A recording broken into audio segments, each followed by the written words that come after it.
नमस्कार, जय हिंद। एक बार फिर से आप सभी का स्वागत है हमारे YouTube चैनल के अंदर। और आप हमारे चैनल पर नए हैं तो सब्सक्राइब जरूर करें। वहीं आज बड़ी खबरों की चर्चा करेंगे। आज 25 अप्रैल हो चुका है और बड़ी खबर सामने निकल कर ये आ रही है कि राज्यपाल भगत सिंह कोश्यारी ने महाराष्ट्र के सीएम उद्धव ठाकरे को अपनी एक सीट पर मनोनीत कर लिया गया है। दूसरी बड़ी खबर ये आ रही है कि साधु संतों जो पालघर की मॉब लिंचिंग थी उसको लेकर अब सीबीआई जांच करेगी। वही तीसरी बड़ी खबर ये भी आ रही है सामने आज 25 अप्रैल की कि पालघर की जो मुखिया सरपंच थी उसने कई बड़े खुलासे किए उद्धव सरकार को लेकर और उन पर अब सीबीआई पूरी तरह से शिकंजा कसती हुई नजर आएगी। वहीं चौथी बड़ी खबर ये भी सामने निकल कर आ रही है कि बीजेपी के महाराष्ट्र में कई विधायक, जिनमें ये भी बताया जा रहा है कि करीबन 12 से 15 विधायक शिवसेना पार्टी को ज्वाइन करने के लिए पूरी तरह से सतर्क हो चुके हैं। वहीं चौथी बड़ी खबर ये भी सामने निकल कर आ रही है कि महाराष्ट्र के गृह मंत्री अजीत पवार ने अब पूरी तरह से पलड़ा भारी कर दिया है और बीजेपी पार्टी को झटका भी दे रही है। वहीं पांचवी बड़ी खबर आज की पूरी ये आ रही है कि लॉकडाउन के चलते केंद्र सरकार ने ग्रीन सिग्नल के तौर पर सभी दुकानों को खुला छोड़ दिया है और खोलने की छूट भी दे दी गई है, जो मजदूरों को लेकर बड़ी राहत की खबर है। और छठी बड़ी खबर ये भी सामने निकल कर आ रही है कि बैंकिंग के क्षेत्र में अगर आपके अकाउंट या फिर बैंक के अंदर जरूरी कामकाज है तो वो पूरी तरह से अब खुली रहेगी। जो पहले टाइम सेटअप और शेड्यूल बनाया गया था उसके हिसाब से अब नहीं खुलेगी, लगातार हफ्ते के अंदर खुली रहेगी दुकानें और रविवार को ही छुट्टी रहेगी। वही खबरें अब विस्तार से बात कर ले। महाराष्ट्र राज्य के सीएम उद्धव ठाकरे की कुर्सी का जो दाव पेच फंसा हुआ था उसको लेकर बड़ी खबर आ रही है कि राज्यपाल भगत सिंह कोश्यारी ने आर्टिकल 171 के तहत राज्यपाल के कोटे में जो 2 सीटें रहती है उनमें से एक सीट पर एमएलसी के तौर पर उन्होंने मनोनीत कर दिया है, जो उद्धव और शिवसेना, एनसीपी और कांग्रेस को बड़ी खुशखबरी और ऐतिहासिक फैसला है। क्योंकि पिछले कई दिनों से गृह मंत्री अजीत पवार के नेतृत्व में हुई बैठक के बाद में वहां की सभी दिग्गज नेताओं ने और कैबिनेट मंत्रालय ने राज्यपाल भगत सिंह कोश्यारी के पास में आदेश और एक आर्टिकल भेजा था कि आर्टिकल 171 के तहत महाराष्ट्र के सीएम उद्धव ठाकरे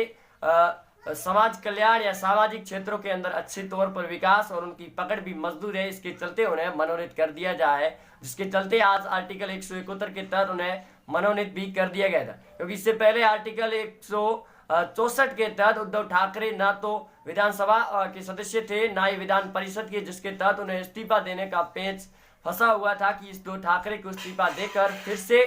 6 महीने की अगर सरकार बनानी है तो पूरे कैबिनेट का इस्तीफा देना होगा और उसके बाद में उद्धव ठाकरे को फिर से अपने पूरी जो कैबिनेट मंत्रालय और उनके विधायक है उनको साथ में जोड़कर फिर शपथ लेनी होगी। लेकिन उससे पहले राज्यपाल भगत सिंह कोश्यारी ने कई बार बयान ये भी दिए थे कि उद्धव ठाकरे को अपनी खुशी को बचाना ही होगा, जिसके चलते आज बड़ी खबर सामने निकल कर आ रही है कि उद्धव ठाकरे को मनोनीत कर लिया गया है। वही पालघर की मॉब लिंचिंग को लेकर अर्णव गोस्वामी पर हुए अटैक के बाद में अर्णव गोस्वामी को सुप्रीम कोर्ट ने जो बड़ी राहत दी है उसके तहत अब सुप्रीम कोर्ट और पालघर के जो मॉब लिंचिंग में संत थे उनके साथ में साधु समाज खड़ा हो चुका है। वहीं सोनिया गांधी और एंटोनियम गैंग के खिलाफ पूरी तरह से प्रदर्शन भी कर रहा है, क्योंकि अर्णव गोस्वामी लगातार एंटोनियम, सोनिया गांधी और सर्कुलर गैंग के ऊपर बयानबाजी कर रहे थे कि आखिर जब दूसरे किसी समुदाय की मॉब लिंचिंग होती है तो फिर वो एंटोनियम गैंग और सर्कुलर गैंग और जो बयानबाजी हमेशा चर्चा में रहती है वो आखिरकार आज सुप्पी साधे हुए क्यों है, जिसके चलते उनके ऊपर अटैक भी किया गया था मुंबई के अंदर। लेकिन अब राहत की खबर ये सामने आ रही है कि एंटोनियम गैंग और सोनिया गांधी पर उल्टा ही दाव पेच फंस चुका है। वहीं पंजाब की सीएम ने जो एफआईआर दर्ज कराई थी वो खुद इसके शिकंजे में फंसते हुए नजर आ रही है, क्योंकि सुप्रीम कोर्ट ने ये कहा कि अर्णव गोस्वामी को मुंबई कमिश्नर पूरी तरह से सुरक्षा प्रदान करेगा। तीसरी बड़ी खबर की बात करें तो केंद्र सरकार ने लॉकडाउन के चलते पूरी तरह से दुकानों को खोलने के आदेश दे चुके हैं। यहाँ तक कि कल रात से कुछ शर्तें लागू की गई थी ग्रीन सिग्नल के तहत कि जिन जिन राज्य या फिर जिलों और क्षेत्रों के अंदर एक भी इस बीमारी का कोई पॉजिटिव मरीज पाया नहीं गया है उनके अंदर ग्रीन सिग्नल के तौर पर सोशल डिस्टेंस और कड़ी सख्ताई के तहत में दुकानें खुली रहेगी। वहां पर लोगों की आवाजाही भी प्रारंभ हो चुकी है, जिसके तहत दिहाड़ी मजदूर और दुकानदार थे जो छोटे बड़े धंधों के थे उनके लिए बड़ी राहत की खबर मिलती हुई नजर आ रही है। चौथी बड़ी खबर की बात करें तो महाराष्ट्र के गृह मंत्री अजीत पवार ने पालघर की मॉब लिंचिंग के अंदर हुए अटैक के बाद में सीबीआई को जांच सौंपने के आदेश दे चुके हैं। वहीं गृह मंत्री अमित शाह ने भी उद्धव ठाकरे से बातचीत करने के बाद में पूरी तरह से सीबीआई को जांच सौंप दी गई है और अब इस पूरे मामले की सीबीआई और सीआईडी जांच करेगी कि आखिर किस प्रकार से घटना हुई थी, क्या साजिश थी, रची गई थी या फिर कुछ और था या फिर अफवाह का शिकार हुए थे। क्योंकि विश्व हिंदू परिषद के अध्यक्ष और उन्होंने ट्विटर और खुद लिखित में अर्जी कर आदेश ये भी कहा था कि जो पालघर की मॉब लिंचिंग हो गई है वो साजिश के तहत रची गई थी साधु संतों के खिलाफ में। क्योंकि जो साधु संत थे वो गुजरात के सूरत शहर के लिए प्रस्थान कर रहे थे, लेकिन बीच रास्ते में पुलिस पालघर की ने उन्हें वहां से वापस लौटा दिया और उन इलाके और क्षेत्र के अंदर भेजा जहां पर बहुमूल्य क्षेत्र के अंदर विशेष जाति का रहवास है और वहां पर पहले से भी अच्छी घटनाएं हो चुकी है, जिसके तहत गृह मंत्री अजीत पवार ने यह भी कहा कि अब पूरी तरह से सीबीआई इसकी जांच करेगी। वहीं पांचवी बड़ी खबर विस्तार की बात करें तो महाराष्ट्र के अंदर पूरी तरह से जो उद्धव ठाकरे का दाव पेच बचा हुआ था वो अब पूरी तरह से खुल चुका है। वहीं दिल्ली के अंदर जो बयानबाजी चल रही है मौलाना साद को लेकर, उसमें भी अब राहत बड़ी खबर सामने आ रही है कि मौलाना साद के खिलाफ में जो एफआईआर दर्ज किए गए थे वो सब सही पाए जा रहे धीरे धीरे, क्योंकि उनके विशेष एक करीबी ने कई राज खोले हैं मौलाना साद के कि मौलाना साद की जो अहम बैठक और गुप्त रूप से होने वाली बैठकें घर के अंदर की जाती थी और निजामुद्दीन मरकज के बाद में जो बड़ी इस बीमारी का विस्फोट हुआ था उसके बाद में काफी मकसद करनी पड़ी थी प्रशासन और पुलिस को। वही छठी बड़ी खबर ये भी सामने है कि रमजान को लेकर अब पुलिस प्रशासन सख्ताई बरत रहा है। वहीं सीएम उद्धव ठाकरे और यूपी के सीएम योगी आदित्यनाथ ने आदेश ये भी दिए कि रमजान का महीना जो पवित्र है इसको लेकर किसी जो मुस्लिम समुदाय इसको किसी भी जो सामग्री है उसकी कमी नहीं होनी चाहिए थी, पूरी तरह से लोगों की उन्हें फायदा पहुंचाया जाए और रमजान को लेकर पूरी तरह से उनकी मदद की जाए। क्योंकि योगी आदित्यनाथ ने यह भी कहा कि रमजान को लेकर यूपी प्रशासन पूरी तरह से मुस्लिम लोगों के साथ में खड़ा है और उनके जो भी जरूरी सामान की जरूरत होगी उन्हें दी जाएगी। वही साथ ही बड़ी खबर ये भी है उनके एक्शन के तौर पर प्रशासन पुलिस को ये भी हिदायत दी गई है कि आप अगर रमजान के अंदर लोग एक जगह होकर मस्जिद के अंदर अगर नमाज पढ़े तो उन पर कड़ी कार्रवाई करें, क्योंकि मुस्लिम धर्मगुरुओं और सऊदी अरब अमीरात से भी आदेश जारी हो चुका है। वहां की सबसे बड़ी जामा मस्जिद थी वो भी बंद कर ली गई है, जो पिछले कई दिनों से इस लॉकडाउन के चलते बंद है। लेकिन जो भारत के अंदर मध्य प्रदेश, लखनऊ और महाराष्ट्र के अंदर कई ऐसे मामले सामने आए थे जिसके तहत ऐसी ही घटनाएं सामने आ रही थी, जिसके तहत अब देखना ये होगा कि सरकार पूरी तरह से उनके साथ में खड़ी है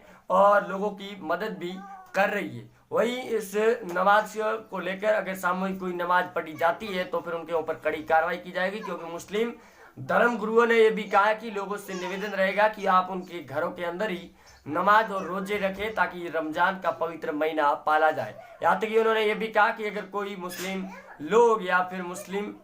महिला अगर इस रमजान के महीने में रोजे नहीं रखना चाह रही है तो भी वो नहीं रखे, क्योंकि इस लॉकडाउन के चलते काफी ज्यादा परेशानी होने की कगार पर है। तो 10वीं बड़ी खबर ये भी सामने निकल कर आ रही है कि भारत सरकार ने ट्रेनों को लेकर एक और आदेश जारी किया है और वहाँ सभी गृह राज्यों के मुख्यमंत्रियों ने यह भी आदेश जारी किया है कि जो मजदूर उनके दिहाड़ी फंसे हुए उनको वापस घर लाने के लिए पूरी तरह से व्यवस्थाएं हो चुकी है और जल्द ही अब आदेश के तौर पर उन लोगों को अपने गृह जिलों के अंदर लाया जाएगा। क्योंकि इससे पहले जो गृह जिलों के जो छात्र से जो अलग अलग राज्यों के अंदर फंसे हुए थे उनको प्रशासन ने आदेश जारी करके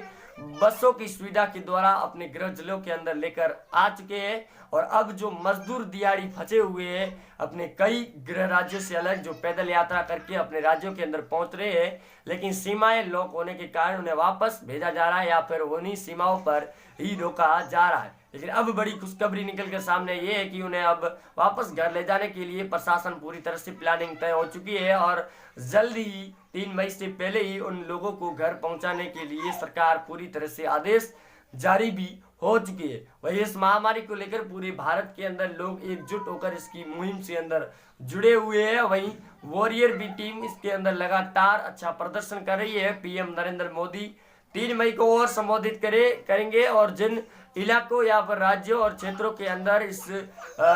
महामारी की और ज्यादा बीमारी का प्रकोप चल रहा है और जो लॉकडाउन लगाया गया है हॉटस्पॉट वहां के फिर से बढ़ाने की कोशिश की जा रही है कि वहां पर फिर से लॉकडाउन को बढ़ाया जाए, क्योंकि इससे पहले 14 अप्रैल को लॉकडाउन खत्म होने वाला था, लेकिन प्रशासन और वहां के मुख्यमंत्रियों ने ये कहा कि वो पूरी तरह से कम शिकंजा नहीं कस पाए, जिसके चलते वो पूरी तरह से अब इसे आगे बढ़ाने के अंदर शामिल होंगे और अब आगे भी बढ़ा लिया गया। लेकिन अब फिर से ऐसा ही दाव पेच फंसता हुआ नजर आ रहा है कि फिर से इस लॉकडाउन को बढ़ाने की स्थिति पूरी तरह से सही हो चुकी है, जिसके तहत अब उद्धव ठाकरे महाराष्ट्र के सीएम और योगी आदित्यनाथ दिल्ली के सीएम अरविंद केजरीवाल भी लगातार केंद्र सरकार से मुलाकात भी